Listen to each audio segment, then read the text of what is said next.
Hello guys, welcome back on my YouTube channel. तो आज हम स्टार्ट कर रहे हैं क्लास 11th की book. So basically class 11th में पॉलिटिकल साइंस की दो बुक है, जिसमें से एक है कॉन्स्टिट्यूशन को लेके एंड जो सेकंड बुक है वो हमारे राइट्स को लेके है कि हमें कौन कौन से अधिकार मिले हुए हैं। तो ये जो दोनों ही बुक हैं ये काफ़ी इंटरेस्टिंग बुक है। हाँ, कुछ चैप्टर डिफ़िकल्ट हैं, पर जब आप उनकी एक या दो बार वीडियो देखोगे तो आपको जो डाउट्स हैं वो क्लियर हो जाएंगे। एंड आई होप कि मैं अच्छी से आपको इजी वे में चैप्टर को एक्सप्लेन कर सकूँ जिससे आपको समझ आ सके। तो हम अपनी पहली बुक करेंगे कॉन्स्टिट्यूशन वाली, क्योंकि जो सेकंड बुक है उसमें राइट्स को बताया गया है। तो राइट्स जो बने हैं वो हमारे कॉन्स्टिट्यूशन की ही देन है। तो हमें पहले ये पता होना चाहिए कि हमारा जो कॉन्स्टिट्यूशन है जिसने राइट्स को बनाया वो कैसे बना है। तो इसके बारे में डिटेल में यहाँ स्टडी की जाएगी कि कॉन्स्टिट्यूशन क्या है, किसने बनाया, हम वाई हमें इसकी ज़रूरत क्यों है, एंड इसके डिफरेंट डिफरेंट पार्ट्स क्या हैं, पार्लियामेंट्री इलेक्शन, जो सारा प्रोसीजर है वो डिटेल में बताया जाएगा। तो आई होप आपको ये जो वीडियो है ये आपको हेल्पफुल लगे और आपकी एग्ज़ाम में हेल्प कर सके। तो चलिए विदाउट फर्दर लेट हम अपने आज के जो फर्स्ट चैप्टर है वो स्टार्ट करेंगे। सबसे पहले हम इस चैप्टर का एक ओवरव्यू ले लेते हैं कि आखिर इस चैप्टर में हम क्या क्या स्टडी करने वाले हैं। तो यहाँ पर जो ये बुक है इसमें हम अलग जो कॉन्स्टिट्यूशन है उससे जुड़े हुए काफ़ी सारे एस्पेक्ट के बारे में स्टडी करेंगे, क्योंकि जो हमारी गवर्नमेंट है वो काफ़ी अलग अलग ऑर्गेनाइजेशंस के साथ जुड़ी हुई है। तो यहाँ पर हम जैसे कि डिफरेंट डिफरेंट जो हमारे टॉपिक है जैसे इलेक्शन, गवर्नमेंट, प्रेसिडेंट्स, इनके बारे में स्टडी करने से पहले हमें सबसे पहले कॉन्स्टिट्यूशन के बारे में स्टडी करनी चाहिए। तो यहाँ पर हम स्टडी करेंगे कि जो कॉन्स्टिट्यूशन है उसका मीन क्या है, यानी पहले तो उसके ओरिजिन के बारे में देखेंगे कैसे उसका ओरिजिन हुआ, फिर उसे क्या किसे कहते हैं, सोसाइटी के साथ सोसाइटी को जो हमारा कॉन्स्टिट्यूशन है वो कैसे देता है, कैसे यहाँ पे जो पावर्स है उसको डिस्ट्रीब्यूट किया जाता है, और कैसे जो इंडिया का कॉन्स्टिट्यूशन है वो अपनी एग्जिस्टेंस में आया। ये सभी हम यहाँ पर डिटेल में स्टडी करेंगे, क्योंकि ये जो टॉपिक है ये थोड़े से कंफ्यूजिंग है। तो चलिए अब हम अपने आज का जो टॉपिक है वो स्टार्ट करते हैं। सबसे पहले कॉन्स्टिट्यूशन को लेके यहाँ पर कुछ क्वेश्चन राइज होते हैं जिनका आंसर है वो हमें आगे इस वीडियो में या फिर इस पूरे जो चैप्टर की जितनी भी वीडियो होंगे, जितने भी पार्ट्स होंगे उसमें हमें मिल जाएगा। तो ये जो क्वेश्चन है पहले हम देख लेते हैं कि कौन से क्वेश्चन है। व्हाट इज ए कॉन्स्टिट्यूशन, कि जो एक कॉन्स्टिट्यूशन है, सॉरी फॉर मिसकम्युनिकेशन। एंड जो चलिए स्टार्ट करते हैं। जो पहला क्वेश्चन है वो क्वेश्चन है कि व्हाट इज़ कॉन्स्टिट्यूशन, की जो कॉन्स्टिट्यूशन है वो क्या है, एंड सेकंड इज इसके क्या फंक्शन है, एंड जो थर्ड है वो ये है कि ये सोसाइटी में क्या रोल प्ले करता है, यानी एक सोसाइटी को आखिर कॉन्स्टिट्यूशन की ज़रूरत क्यों पड़ती है, एंड लास्ट वन इज हमारी जो डेली लाइफ है उसमें हमें कॉन्स्टिट्यूशन क्यों चाहिए, यानी कैसे वो हमारी डेली लाइफ से रिलेट करता है। तो चलिए हम इन क्वेश्चंस के जो आंसर है वो फाइंड करने की ट्राई करेंगे। वैसे जो ये आंसर है ये काफ़ी सिंपल है एंड इजी है। तो जो पहला जो रोल है कॉन्स्टिट्यूशन का वो ये है कि ये हमें अलो करता है कि हम कोऑर्डिनेशन एंड एश्योरेंस हमें अलो करता है। अब यहाँ पर क्वेश्चन राइज होता है कि जो कॉन्स्टिट्यूशन है इसमें तो रूल्स रेगुलेशंस होती है कि कोई पर्सन क्या करेगा, तो ये हमें कोऑर्डिनेशन हमारा कैसे बढ़ाता है। तो चलिए देखते हैं। सबसे पहले इसके लिए आपको एक इमेजिन करनी होगी कि आप एक ग्रुप के मेंबर हो, यानी जो आपका ग्रुप है वो काफ़ी बड़ा है और उस ग्रुप की जो कैरेक्टरिस्टिक्स हैं वो काफ़ी डिफरेंट हैं, एंड उसमें जो ग्रुप में मेंबर हैं वो सभी एक दूसरे से काफ़ी अलग हैं। जो उनके रिलीजन जैसे कि उनके रिलीजन बिलीफ हैं वो काफ़ी डिफरेंट है। कुछ उसमें से हिंदू हैं, कुछ मुसलमान हैं, कुछ ईसाई हैं, तो कुछ ऐसे भी हैं जो किसी भी रिलीजन को नहीं मानते हैं। एंड रिलीजन को लेके देन उनका जो बेस है वो भी काफ़ी डिफरेंट है, यानी जैसे कि कुछ के प्रोफेशन अलग हैं, उनकी एबिलिटीज़ डिफरेंट हैं, उनकी जो हैबिट है वो अलग है। हम ये कह सकते हैं कि मूवी से लेके उनकी जो बुक्स की लिस्ट होती है वो भी काफ़ी डिफरेंट है। सबको अलग अलग तरीके की चीज़ें पसंद है। कुछ उसमें से रिच होते हैं तो कुछ गरीब होते हैं, कुछ बूढ़े हैं तो कुछ जवान होते हैं। अब हम इमेजिन करेंगे कि जो ये ग्रुप के मेंबर हैं इनमें जो इतनी डाइवर्सिटी है, तो इनकी जो डाइवर्सिटी को लेके जो इनके आर्गूमेंट्स होते हैं, आर्गूमेंट्स के इशू हैं वो भी अलग अलग हैं। जैसे कि किसी को लगता है कि किसी को कितनी प्रॉपर्टी रखने की परमिशन होनी चाहिए, क्या सभी बच्चों को स्कूल भेजना जरूरी है, या क्योंकि जो बच्चे हैं ये तो पेरेंट्स के हैं ना, तो ये पेरेंट्स को डिसाइड करने देना चाहिए कि उन्हें उनके बच्चे को स्कूल जाना है या नहीं जाना है, एंड इसमें गवर्नमेंट का कोई रोल नहीं होना चाहिए। एंड किसी ग्रुप को कितना खर्च करना चाहिए, या फिर जो गवर्नमेंट है उसे पार्क बनाने चाहिए, किसी किसी के जो कुछ ग्रुप के मेंबर हैं उनके साथ डिस्क्रिमिनेट करना चाहिए या नहीं करना चाहिए। अगर ये जो क्वेश्चन है ये हम सबसे पूछेंगे तो इनके जो आंसर है वो हमें अलग मिलेंगे, क्योंकि सबकी अपने अपने पॉइंट ऑफ व्यू होते हैं, सबकी कैरेक्टरिस्टिक्स अलग हैं, तो वे आंसर भी सब अलग अलग देंगे। तो देखो एक ये पॉइंट आता कि इतनी सारी डाइवर्सिटी होने के बाद भी ये जो ग्रुप है ये साथ में रहता है, यानी इनकी डाइवर्सिटी इन्हें फोर्स नहीं करती है कि आप अलग रहो, ये साथ में रहते हैं। तो अब अगर कोई भी इंसान है यानी जो अलग अलग हैं वो साथ में रहेंगे तो उन्हें एक दूसरे के साथ कोऑपरेशन करना ही पड़ता है। जैसे आप एक एग्जांपल ले सकते हैं, कोई न्यूली ब्राइड घर में आती है तो वो आती है जब हर फैमिली का मेंबर अलग अलग होता है, तो सब उसके साथ कोऑपरेट करते हैं कि ताकि वो अच्छे से एडजस्ट हो सके। तो वैसे ही हमारी सोसाइटी के जो मेंबर है वो भी एक दूसरे के साथ कोऑपरेट करते हैं, यानी जो हमारा कॉन्स्टिट्यूशन है वो हमें ऐसे वे प्रोवाइड कराता है जिससे हम एक दूसरे के साथ कोऑपरेट कर सके। एंड जो ये ग्रुप के मेंबर है ये एक दूसरे पर डिपेंड रहते हैं। जैसे कि अब देखो कोई बिजनेसमैन है या फिर मार्केटर है, उसको अपनी जो चीज़ें हैं या प्रोडक्ट है वो सेल करने हैं, एंड उसके लिए सेलिंग के लिए क्या चाहिए, कस्टमर चाहिए। एंड जो कस्टमर्स हैं ये डिफरेंट डिफरेंट कस्टमर है, जैसे इसमें से कुछ फार्मर हो सकते हैं, कुछ और हो सकता है, कोई इलेक्ट्रिक वाला हो सकता है, कोई मैकेनिक हो सकता है, कुछ हो सकता है। तो जो फार्मर है ये खेती करेगा तभी इनका ये ये अपना प्रोडक्ट है ये सेल करेगा, सेलर है ये अपना प्रोडक्ट सेल करेगा।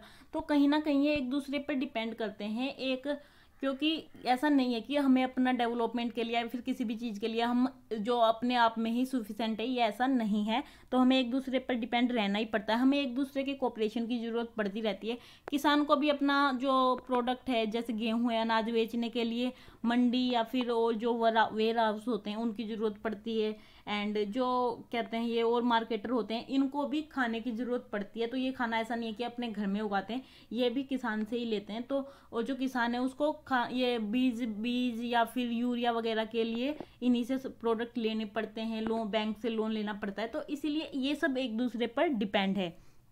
एंड अब यहाँ पर एक क्वेश्चन आता है कि क्या इनको साथ रहने के लिए क्या चाहिए, यानी कैसे ये साथ रह सकते हैं। तो जो कॉन्स्टिट्यूशन है वो हमारे कुछ ऐसी रूल्स रेगुलेशंस बनाता है जो जिन रूल्स रेगुलेशंस पर सब एग्री करें।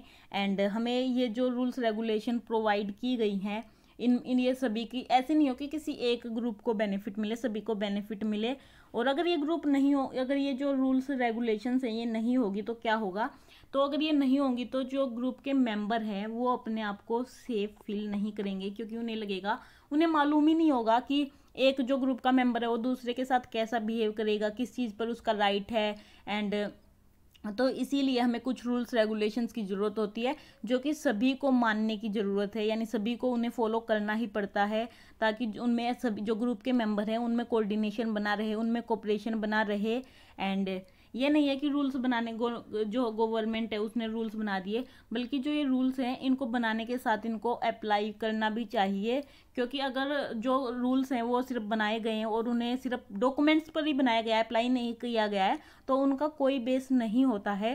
तो और ऐसा नहीं है कि जो वे रूल्स हैं उन्हें अगर अप्लाई भी कर दिया तो सभी उन्हें फॉलो करें।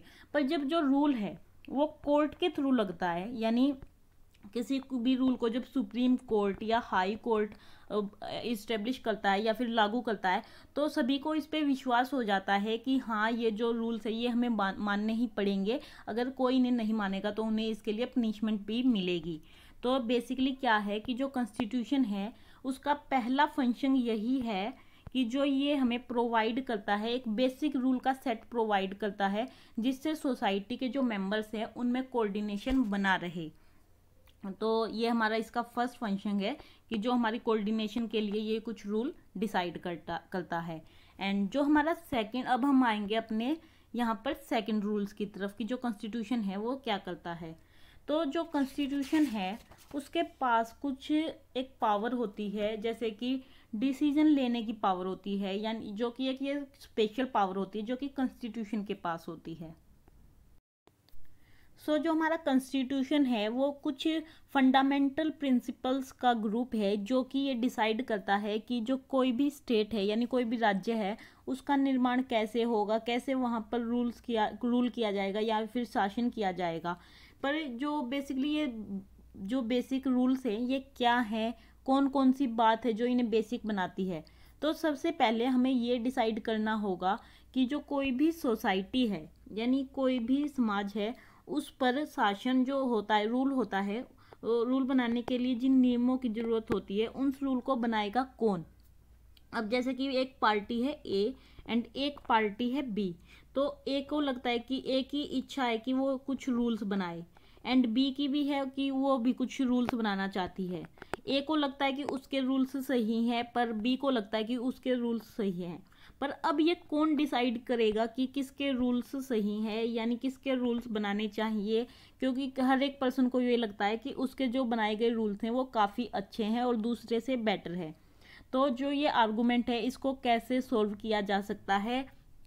तो इस डिसीजन को लेने के लिए कुछ ग्रुप्स को बनाया गया था एंड यानी जो ये ग्रुप है ये डिसाइड करेंगे कि जो रियलिटी है, रियलिटी में डिसाइड कौन करेगा, उन जो रूल्स हैं उनको डिसाइड कौन करेगा।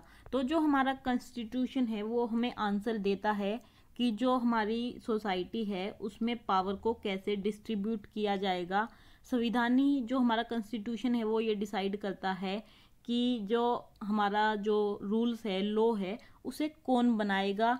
एंड अगर जो ये क्वेश्चन है कि कानून कौन बनाएगा उसका आंसर कई तरीके से दिया जा सकता है, क्योंकि जो राजतंत्र होता है यानी जो मोनेर्की सिस्टम होता है उसमें रूल राजा करता है यानी एक किंग होता है, ये भी हम आगे पढ़ेंगे। एंड जो कुछ कंट्रीज़ में ऐसा होता है कि जैसे जो ओल्ड सोवियत संघ था, यूएसएसआर था, वहाँ पर एक पार्टी थी, कम्युनिस्ट पार्टी एक पार्टी थी, वो सारा रूल्स देखती थी।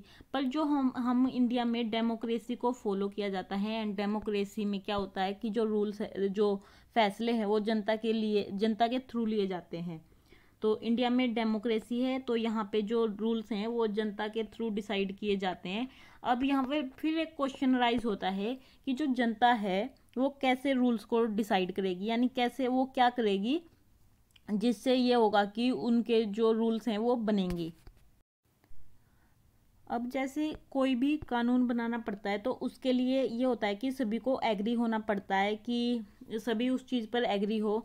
जैसे कि जो ओल्ड यूनान था उसमें ये था कि सभी की हर टॉपिक पर लोगों से वोट लिए जाते थे, पर जो इंडिया है वो काफ़ी वाइड कंट्री है पॉपुलेशन एंड एरिया वाइज भी, तो यहाँ पर ये नहीं हो सकता कि हर एक इशू पर वोट लिए जाए। तो इसमें क्या होता है कि जो पब्लिक है वो अपने कुछ कैंडिडेट को सिलेक्ट करती है एंड उन कैंडिडेट के थ्रू ही जो पब्लिक है वो अपने आप को रिप्रेजेंट करती है। एंड फिर क्वेश्चन आता है कि जो ये कैंडिडेट है इनका यानी इनको चूज कैसे किया जाएगा, जो इनका है इनका सिलेक्शन कैसे होगा और कितने कैंडिडेट होने चाहिए, तो इनके लिए भी फिर से क्वेश्चन हो सकता है। एंड जैसे कि अब एग्जांपल के लिए हम ले सकते हैं कि जो हमारा इंडियन कॉन्स्टिट्यूशन है उसमें ये पहले ही क्लियर किया गया है कि जो मोस्टली जो रूल्स हैं, लॉ हैं, उनको पार्लियामेंट डिसाइड करेगी एंड जो पॉलिसी हैं उनको सबको पार्लियामेंट डिसाइड करेगी। एंड इसके लिए जो पार्लियामेंट है उसको एक अलग तरीके से, स्पेशल तरीके से बनाया गया है, यानी उसकी जो पावर है उसको अलग तरीके से डिस्ट्रीब्यूट किया जाता है। अब यहाँ पर फिर से जो क्या कहते हैं किसी कोई भी सोसाइटी है उसमें कानून कैसे होते हैं, उनको बनाने का अधिकार, ये सभी इनको आइडेंटिफाई करना पड़ता है। एंड अगर जो हमारी पार्लियामेंट है उसको कानून, लॉ, पॉलिसी बनाने का अधिकार है तो उसको ये राइट किसने दिया, इसके लिए भी एक बेसिकली एक राइट होना चाहिए। एंड ये जो काम है ये हमारा कॉन्स्टिट्यूशन करता है, यानी कॉन्स्टिट्यूशन ही पार्लियामेंट को पावर देता है कि आप डिफरेंट लॉ एंड पॉलिसी बनाओ।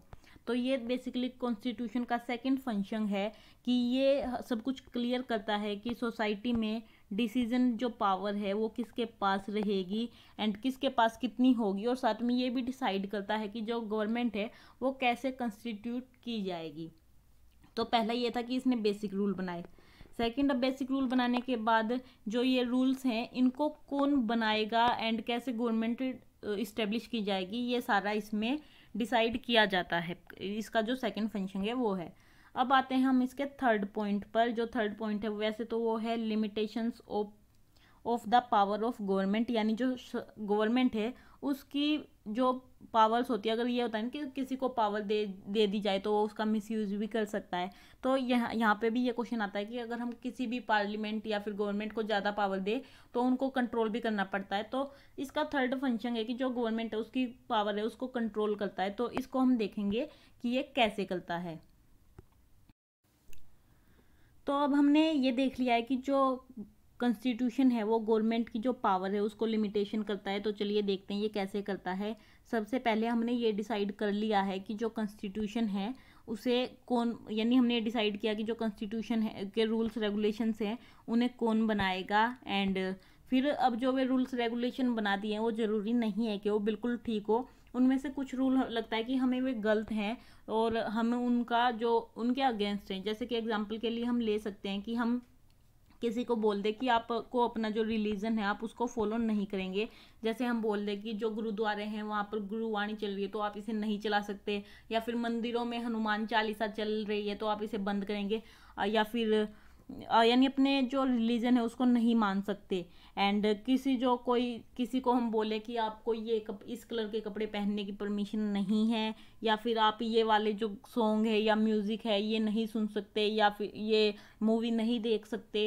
एंड जो कुछ एक कास्ट हैं, कास्ट जो लोअर कास्ट होते हैं या फिर कुछ और ग्रुप होते हैं उनको बोला जाए कि आप जो वाइट कॉलर जॉब है वो नहीं कर सकते एंड आपको छोटी जॉब ही करनी पड़ेगी। एंड क्या कहते हैं, आपको हमेशा दूसरों की सेवा ही करनी पड़ेगी। या फिर किसी को बोले कि आपकी जो प्रॉपर्टी है उसको लिमिट में ही रखना, आप उससे ज़्यादा प्रॉपर्टी नहीं रख सकते। एंड जब सरकार का मन करे वो किसी को भी गिरफ्तार कर ले, या फिर किसी को बोले कि ये एक जो कम्युनिटी का वाटर सोर्स है आप यहाँ से पानी नहीं ले सकते। तो ये नेचुरल है कि हमें आपको भी लगेगा कि जो रूल्स रेगुलेशंस है ये काफ़ी गलत हैं एंड ये रूल्स नहीं है। हालांकि जो ये रूल्स हैं ये गवर्नमेंट ने बनाए, पर ये ज़रूरी नहीं है कि गवर्नमेंट ने ये रूल बिल्कुल सही बनाए हैं, क्योंकि गवर्नमेंट ने अगर ये रूल बनाए तो हो सकता है इसके पीछे कुछ रीज़न हो, पर ये रूल्स जो गलत है वो गलत है। एंड तो अब यहाँ पर क्या होता है कि जो कॉन्स्टिट्यूशन होता है वो सरकार की ये जो पावर है इसको लिमिट करता है, यानी इसको कंट्रोल में करता है। क्योंकि जो सरकार है अगर उसको पावर है कि आप ऐसे ऐसे रूल बनाओ जो कि सही नहीं है, पर उसका सबसे इजी वे उसको लिमिट करने का कि कुछ राइट्स उन्होंने पब्लिक को भी दिए हैं जिनको गवर्नमेंट है वो कंट्रोल नहीं कर सकती। जैसे कि हमारे जो फंडामेंटल राइट्स हैं वो हर एक नागरिक को इतनी फ्रीडम प्रोवाइड करते हैं कि वो अपने तरीके से जी सके। एंड कोई भी जो गवर्नमेंट है वो उनका क्या कहते हैं उनका उल्लंघन नहीं कर सकते या उन्हें डिस्ट्रॉय नहीं करती है। गवर्नमेंट को भी वो फॉलो करने पड़ते हैं। एंड जो ये फंडामेंटल राइट्स होते हैं ये हर उसमें बदलते रहते हैं, पर फिर भी कुछ बेसिक फंडामेंटल राइट होते हैं, स्पेशल राइट्स होते हैं जो कि हर कॉन्स्टिट्यूशन में पाए जाते हैं। एंड जैसे कि अब गवर्नमेंट को लग रहा है कि वो उसे किसी को पकड़ना है, पर उसके पास यहाँ पर मौलिक एक फंडामेंटल राइट भी है कि सुरक्षा का जो हमारा सिक्योरिटी का राइट है वो हम यूज़ कर सकते हैं, या फिर हमारे पास कुछ बेसिक फ्रीडम होती है जैसे स्पीच की एंड या फिर अपने आप की सेफ्टी की, ये कुछ हमें राइट होते हैं, इनको हम यूज़ करके ऐसा करने से गवर्नमेंट को रोक सकते हैं। हालांकि जो ये फंडामेंटल राइट्स हैं इनको इमरजेंसी के टाइम पर ही कंट्रोल बंद किया जाता है, हटा दिया जाता है। पर इमरजेंसी है उसको तभी लागू किया जा सकता है जब कुछ सर्कमस्टेंसेस ऐसी हो। ये हम आगे आने वाले चैप्टर में पढ़ेंगे कि जो इमरजेंसी है वो किस किस कंडीशन में लगाई जाती है। तो ये जो राइट है ये हमारा, यानी जो ये इमरजेंसी लगती है इसमें फंडामेंटल राइट्स को ले लिया जाता है। पर इसके लिए ऐसा नहीं है कि कभी भी इमरजेंसी लगा सकते हैं, इसके लिए पूरा प्रोसीजर फॉलो करना पड़ता है, फिर सर्कमस्टेंसेस देखनी पड़ती है। तो बेसिकली जो हमारा कॉन्स्टिट्यूशन है उसका ये काम है कि जो गवर्नमेंट है उसने अपने जो पब्लिक है उस पर जो रूल्स लगाए हैं, यानी जो प्रतिबंध या फिर सीमा लगाई है उसको कंट्रोल करे। एंड साथ ही लोगों को ऐसे फंडामेंटल सिटीजन्स हैं उनको फंडामेंटल राइट्स दे, एंड जिससे वो अपना डेवलपमेंट कर सके, और जो कोई भी गवर्नमेंट है उनको वो नहीं कर सकती, उनका उल्लंघन नहीं कर सकती। तो आई होप आपको ये जो तीनों हमारे कॉन्स्टिट्यूशन के फंक्शन है ये आपको पता चल गया होगा कि पहला की रूल्स डिसाइड करेगा, रूल्स बनाएगा कॉरपोरेशन के लिए। सेकंड था वो ये था कि जो रूल्स है उनको डिसाइड करेगा। एंड थर्ड जो ये रूल्स जो बना रही है, जैसे कि गवर्नमेंट बना रही है, तो अब ये नहीं कि गवर्नमेंट को ज़्यादा पावर दी है, गवर्नमेंट को भी साथ में कंट्रोल किया जाएगा कि ये अपनी शक्ति पावर है उसका मिसयूज़ ना करे।